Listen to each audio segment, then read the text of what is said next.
From the headlines that move us to the plays on the fields and the people making a difference. It's news, sports, and stories that keep our community alive. This is the heartbeat of Tampa Bay. I'm Christopher Ingram. And I'm Sarina Fazan. Thank you so much for joining us, everyone. And Christopher, you and I have such huge smiles on our faces right now. We do, not just because it's Valentine's week, but because Rita Lowman is here with us. Rockstar Rita Lowman. We didn't know what to put on the lower thirds because you just have so many titles. You're involved in so many amazing things. So we figured rockstar. You okay with that? Hey, I love it. Thank you so much.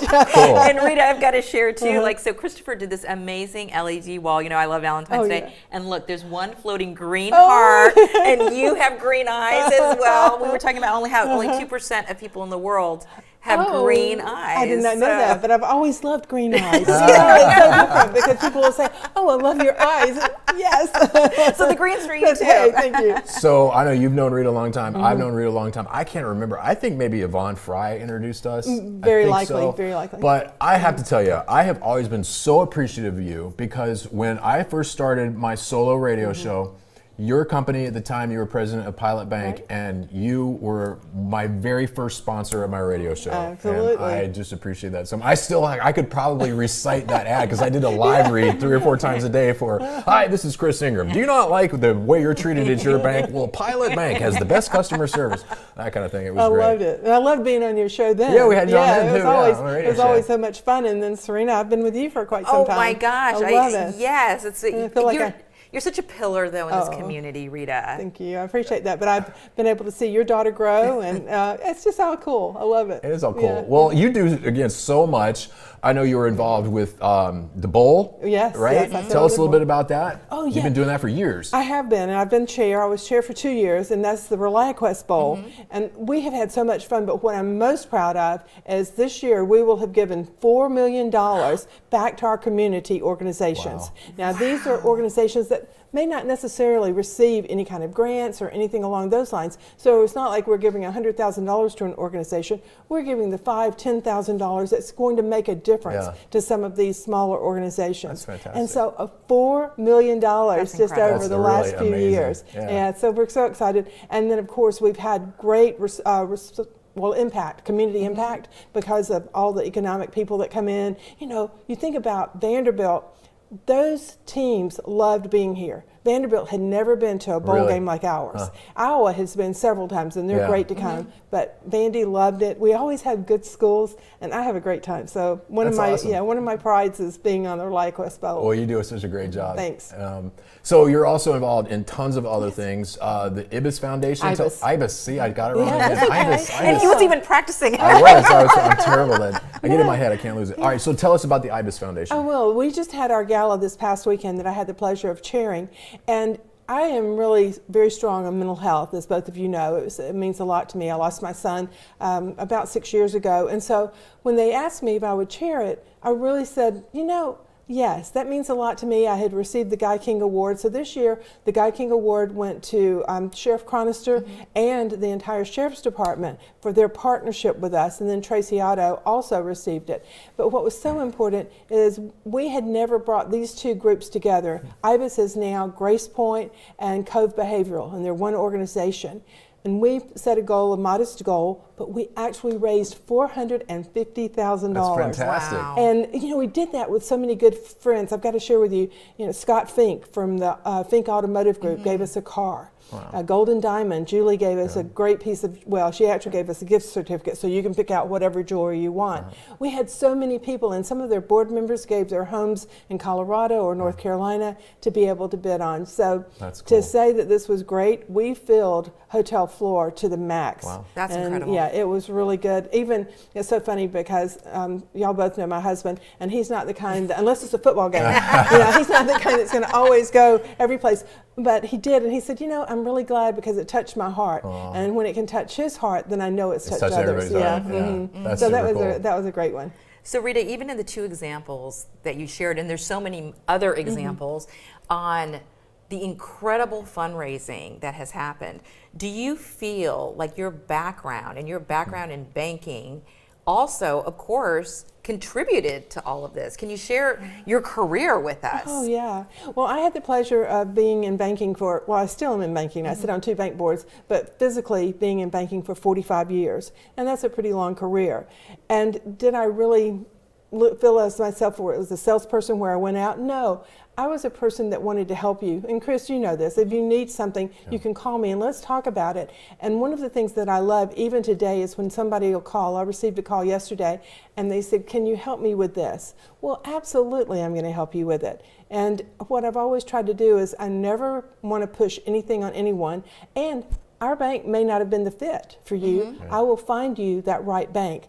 And it's really interesting. One of my friends was president of a large bank here in the area, and during the PPP loans, they were doing really large clients. We were doing smaller clients. And he called me and said, Rita, I can't help these 2 clients of mine. Would you help them?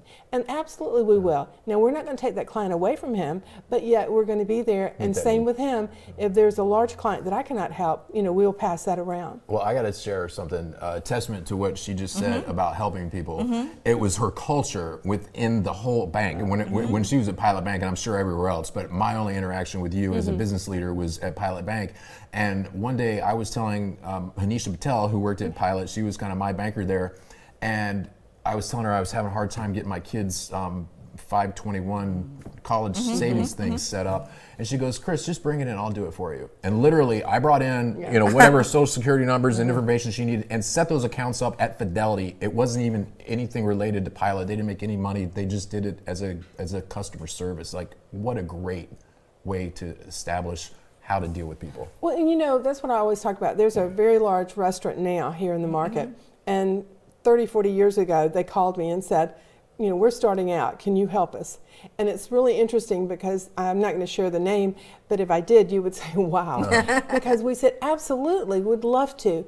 And they followed me even to a couple of other banks as I left. Now, they kept their primary bank one place, but other accounts. And, that's what you do. You might not be able to help that person right then, but you can start talking with them about what they're going to need as you move forward. And the other thing is, knowing all of these bankers that we know, we're able, for instance, Saturday night, we had banks that were giving us $2,500 CDs to be able to auction off. Those were my friends. Those were bankers that had either banked with me in the past, or worked with me in the past, or were just friends that I called up and said, will you buy a table? Will you do this? And they were saying, yes, we're going to support it for sure. And that's what's so great about the banking industry. You're there to support each other. That's fantastic. Well, Rita, and I'm so glad that we are talking about this because it just parlays into one of your other nonprofit endeavors and always giving back to the community. Because as you share your story, and clearly so successful, helping so many people. I mean, you lived, like it was your world. And then you're retired, but very, very active. But you're also right now helping other people who are facing retirement and are emotionally like, what do I do now? Absolutely. What's so interesting is I've shared this with many people is, you can't worry about being financially ready to retire because if you're not, then you're not going to retire. So we put that beside. I want people to absorb that. Yes. Really, Right. It's true. But like if you're not financially ready, you're not retiring. Yeah, you're not going to retire because you're not going to retire in a lifestyle that you're comfortable with. And once I was ready to retire, I was going to retire after I turned around my 4th bank. But then I said, okay, we'll do it one more time. And we did it. Gary and I invested in the next bank and we did it one more time. And then I said, no, I definitely am ready to retire. However, I've been planning for 5 years of what was that going to look and feel like. Because again, you can't just wake up and say, oh, I'm retired. I'm retired, right? Yeah, 65. Yeah. Happy birthday. Exactly. And you have to know what you're wanting to do. And that emotional piece of it is, what's going to be my next day? Because all of a sudden, I'm not the bank anymore. The bank's not me anymore. What are you going to do? I know. I don't have those people to manage or to help as I've done in the past. So you have to be really ready. I actually took 3 months off and I went to the farm because what had happened a year earlier is my son had passed away and I never had time to absorb that. And when I say that, I'm so sorry. Thank you. But what I'm saying is, because I was turning a bank around, selling it, getting it ready. And so my husband was actually building our lake, redoing that for Clint. Place up in Georgia. That's in Georgia. And he was doing that, and that was helping him because he was doing it in memory of Clint. My son was working extremely hard because he's with our State Department. And at the time, I believe he was in Brazil or Africa. I don't remember where because he's been so many places. So all of a sudden, I'm retired. I need to think about Rita. And so I'll go to the farm for about 3 months and say, what do I want that next day to look like? And how do you want it to work? Well, I knew I wanted to give back to the community. And I also wanted to sit on at least one bank board. So 5 banks had offered me an opportunity to serve on their board. One had asked me if I'd come and take their bank over. And I said, no, I'm not going to do that again, but I do want to find that right bank. And I did. I found 2 great banks. One was an investment company. And the reason I did that is because of my banking career. I knew everything you could think about on the commercial, the retail side, but I did not know a lot about the trust and investment side. And I wanted to continue to learn. And that's what I suggest to people. You want to continue to learn. And maybe this is the time that you do that second career. Or what we also see in banking, a lot of banking center managers or officers will all of a sudden say, I just want to work 20 or 30 hours a week, so I want to be a teller. You know what? It is great to have a former banking center manager as a teller because first of all, they're sitting there going, oh man, I don't have to worry about all these people every day. I just have to worry about the client that comes in front of me. And so those are the types of things you want to think about. Or how are you going to educate yourself? Education is really important and you never want to stop along those lines, and find those passions that really will make a difference in your life. I always talk about the fact too that I don't necessarily have all of the same group of friends that I had before. They're still friends, but I've met some new ones. For instance, I happen to be, and y'all are going to love this, now I retire, and so people say, oh, would you become president of our homeowners association for our condos? Hell no. No. You did? I said, sure. Oh my gosh, I was Rita. president of a bank. How hard could this be? Oh my gosh. So you can imagine, I live on downtown You like on herding Beach cats? Drive, and here are these, anyway, people that, everybody has an opinion. Everybody has an opinion. But what it has given me the opportunity to do is to now go to the women's luncheons and do some things around that I would have never done before, because I did not necessarily create time to be able to do just a fun thing. Right. I don't have to go to the 7 o'clock breakfast. I don't have to go to the 7 o'clock dinners unless I want to. And that makes a difference. But Rita, Yes. you need your head examined if you agree to be an HOA president. They're so lucky to have her, though. Yeah, they're lucky to have you. Yes, every Oh my I's gosh. going to be dotted, Member. every T's going to be But crossed. that was so funny because I thought, how hard can this Yeah, be? right? Let's go It's like for herding cats with rabies. it. No, don't say that. No, I've got a good group. I've got Okay, great people. But I think, Rita, what you've shared though too is when you're thinking about retirement, start to identify those passions, or start to identify some things that you might be interested Absolutely. in. So it's not like you wake up and you're like, oh my gosh, what am I going to do now? Right. know? Because the one thing you don't want to do is just be sitting there reading a book or in front of the TV and that's it. You need that physical activity. You need the Mental mental, stimulation, yeah, yeah. the mental stimulation. You need that emotional component, and know the fact that, okay, I can continue to make a difference in someone's life. When there was a segment that I recently did, and it was on yesterday, all of a sudden I received 5 texts from people I did not even know that said, thank you so much. And I always share, if I am able to give one piece of advice, whether it be through helping a mother who's lost a child, or whether it be through the emotional retirement, then, I feel good. I feel like my Yeah. job has really been completed. You have such a big heart. Oh, thank you. I appreciate Okay, speaking of hearts, Sarina's favorite topic. So Rita, something that is very dear to your heart, speaking of Valentine's Day, is the American Cancer Society. Tell us about what you do with them and what they've got coming up. I really do. My father passed away of colon cancer, and I guess I became involved about 25 years ago. I've had the pleasure of chairing Cattle Barons Ball 3 times and making strides once. It's all been just so near and dear to me. But we have Cattle Barons Ball coming up, 2 weeks from Saturday night. Oh, wow. And it's going to be at the Motor Enclave, as you Oh, know. cool. And it's such a fun thing because, my husband loves this one. Now, I've shared with y'all earlier, he'll go to any football game in the world, but not all the time, these in coat and galas. ties. Yeah. But, I can wear my jeans and my boots. I'm in. And that's what makes it fun. I have lived in Tampa for 22 years now, and I have never been to the Cattle Barons Ball. I know, I wanna haven't go. either. I invite you both to be my guest. Oh, we would Oh, love yes. to. You can sit at my table. We'll my have fun. gosh, So we would I'll love send you to. the information and see if Okay. y'all can do that, because it's only 2 weeks away. But yet, I would love for y'all to be there and be at my table. Well, any chance to wear my cowboy boots? I'm in. Absolutely. I know. I love it. I even wear my hat, my cowboy hat. And so people say, oh, that's pretty cool. I said, no, I really am a cowgirl. I'm a farmer. That's cool. Yeah, we know. Well, you're involved in so many things because there's something else that you wanted to share with us I that's very did. near and dear to your heart. So Jason Woody is the CEO of the Lions Institute. And as you know, we have the largest World Institute here in Ybor City. And I think it's just amazing. They partner up with the Bucks, and of course they do glasses for all of these underprivileged children, which is so amazing. But what we wanted to do is bring more women into the world of vision. And so we made Women of Vision, and that's going to be kicked off on Thursday night, tomorrow night. And we're so excited about that. We have a couple of really large donations coming in, and we're going to also be honoring a couple of people tomorrow night. I won't share that just yet because that's going to be kind of cool. Still a secret. Yeah, that's going to be really cool. But what's so interesting about it is you don't think about those children unless you think about yourself. When I was in the 4th grade, I was having a really hard time of learning, and it all was because of my vision. And back then, they would come into the school when you were in the 4th grade, and they would do a vision test, and that's when we found out, and I had these beautiful blue glasses that had these little cat eye things on them. It was so funny.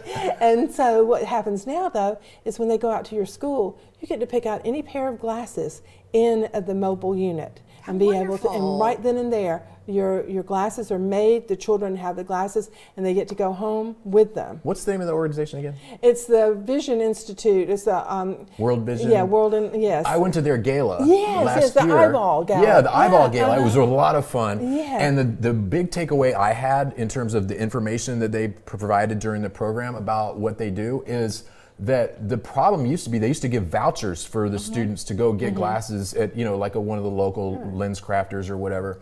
And they said that a lot of the parents didn't redeem them because they thought there must be a catch to this. Oh. And so now they actually give the glasses to the kids. The parents Right don't even then have to and be there. involved. I know, I love That's it. wonderful. I mean, they have those great mobile units that they'll take to the school. And of course, like I said, they've partnered with the Bucks because that's one of Darcy Glazer's very, Right. near and dear to her heart. So I said, when Jason asked me, I said, yes, we want to get more women involved. So that's going to be we're going to have 3 or 4 events each year. Each year that will bring women in.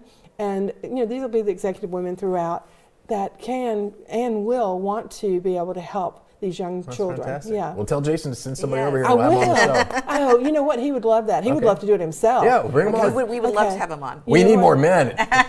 We've done this show, I don't know how many episodes. We've only, I think, had 3 men the whole time we've been doing it. Yeah, Jason's great. So you know what? I'll see him tomorrow, and I will definitely connect the two of Okay, you up cool. because that would be great.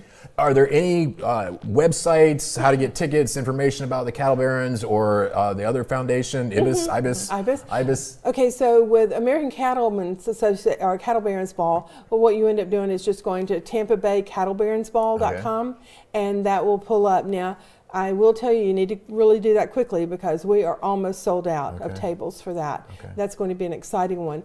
IBIS Foundation, you can just go onto the IBIS Foundation website and be able to learn more about IBIS and what they do. What's interesting about them, they take you from the start to the finish of your mental health addiction issues. So they're not going to say, okay, I'm going to prescribe this for you, you go ahead and you'll be fine. No, if you need in-house treatment, if you need outpatient treatment, if you need the medication, psychiatrist, whatever that is. And you know what really helped me on this? I went over and visited their site, which it's an enormous site. It's just beautiful. But I saw this wing that had children. So I'm sitting there going, so are these children the children of some of the parents that might be in here? No. These are children who need help because they've gone through so much mental trauma, and things that have gone on in their homes. Who ever thinks about that? I mean, a 7-year-old that is having to have treatment now, that is so sad. Horrible. So again, Great to have that organization it supporting them. is. And I've got to say that there's so many now that are supporting along those lines. Baycare just opened up a facility out in Pasco County. So trying to really spread out into other counties to be able to help along those lines. Well, that's so wonderful. And Yeah. as Christopher said, so wonderful to know that there's organizations like that.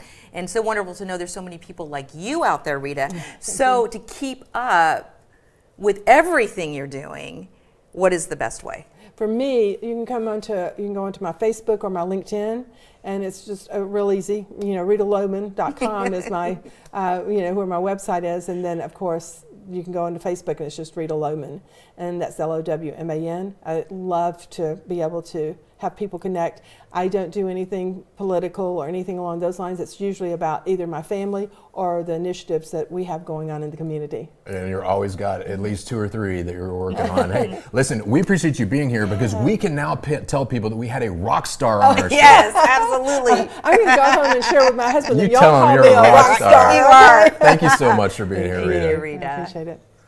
Every story shared Adds another heartbeat to Tampa Bay. from courage to community. We are so proud to tell the stories that keep our neighborhoods strong. Thanks for watching The Heartbeat of Tampa Bay. You were great. You're great.